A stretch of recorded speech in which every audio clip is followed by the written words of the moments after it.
Guest is Dr. KSanford3, and the topic is Hurricane Katrina. And of course, Dr. Sanford, we promised during the last segment that we'd give you an opportunity to talk about some of your research in reference to Hurricane Katrina and some of the impact that this hurricane has had on students specifically. And let's have you to continue that now. Okay. As I mentioned, at Tennessee State University, we contributed to helping a lot of the students that experienced that disaster, and we brought them there and they took many of our classes. What prompted me to try to do some interviews with some of them is I had several in my class. And they would come in and you would never know it, just like any other student. But they carried the burden of Hurricane Katrina with them. So I saw that as a problem.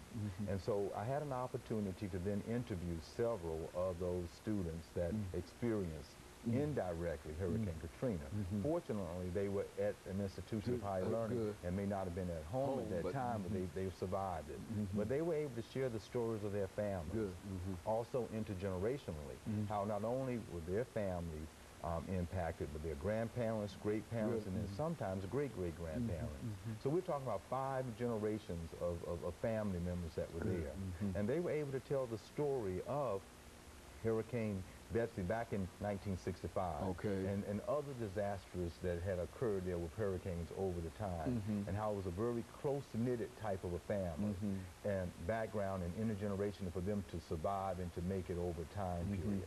They talked about the Ninth Ward being, as far as economics is concerned, very poverty-stricken, but as far as family was concerned, very rich in values and cultural values and extended family and schools and the church and those types of things.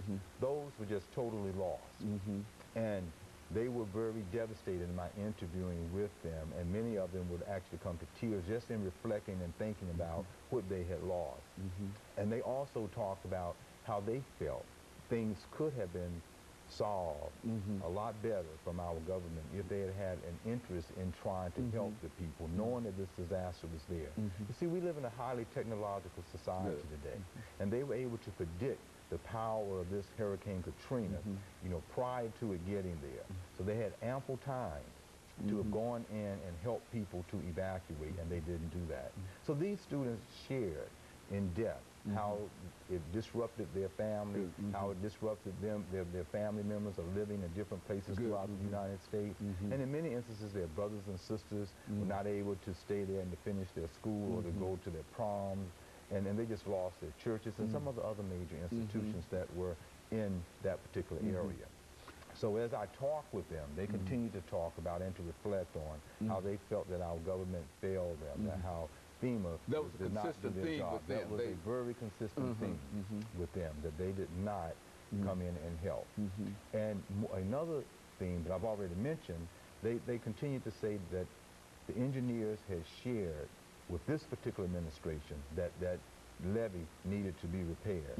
The proposals had been sent in. They knew about it even from 1965 to the present, and nothing was ever done. So they felt yet again they were being discriminated against and were not looked at in a humanistic way. You know, Dr. Sanford, it seems to me that maybe we could learn something from this. You know, that there's a real lesson to learn, and that perhaps we might be able to develop much more compassion toward people. And I think one of the most important things is to deal with the individuals who have already been affected by it. It seems that there are a few programs that will really help these individuals. As you indicated, they're scattered all over the United States of America, and in some instances, the little grants that they were able to receive earlier have been cut off, and they've been just left out there. As a matter of fact, one reason we thought in terms of dealing with this is because it seems to be a forgotten kind of generation. These folks have been forgotten in a real sense. I think